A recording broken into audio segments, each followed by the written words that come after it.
یہ کس نے سوال کی ہے؟ السلام علیکم ورحمۃ اللہ وبرکاتہ۔ وعلیکم السلام ورحمۃ اللہ وبرکاتہ۔ استاد محترم، جو انسان عمرہ ادا کر لے اور حج ادا نہ کرے تو اس میں کوئی حرج تو نہیں؟ بعض لوگ کہتے ہیں کہ پہلے حج ادا کرے پھر عمرہ، ورنہ وہ گنہگار ہوتا ہے۔ کوئی ایسی بات نہیں ہے۔ اگر کوئی عمرہ کرتا ہے تو اس پر حج فرض نہیں ہو جاتا۔ یہ بعض لوگ یہ سمجھتے ہیں کہ عمرہ کرنے سے حج فرض ہو جاتا ہے۔ ایسی کوئی بات نہیں ہے۔ حج کے لیے الگ استطاعت ہے۔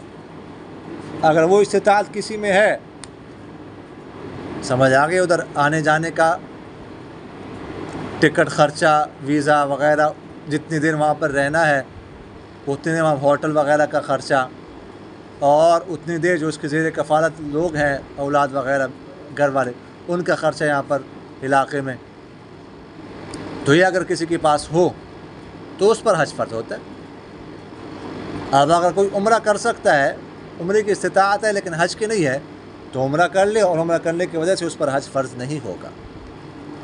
سمجھ آگے۔ دوسرا سوال کسی نے کیا؟ السلام علیکم ورحمۃ اللہ وبرکاتہ۔ وعلیکم السلام ورحمۃ اللہ وبرکاتہ۔ سوال یہ ہے کہ روزے کی حالت میں مسواک کا کیا حکم ہے؟ مسواک بالکل کر سکتے ہو، کوئی حرج نہیں ہے۔ تازی مسواک بھی کر سکتے ہو، پرانی بھی کر سکتے ہو، اگرچہ اس کا ذائقہ محسوس ہو جائے تو یہ بھی کوئی حرج نہیں ہے۔ روزے کی حالت میں مسواک کر سکتے ہو۔ سمجھ آگے کہ نہیں ہے؟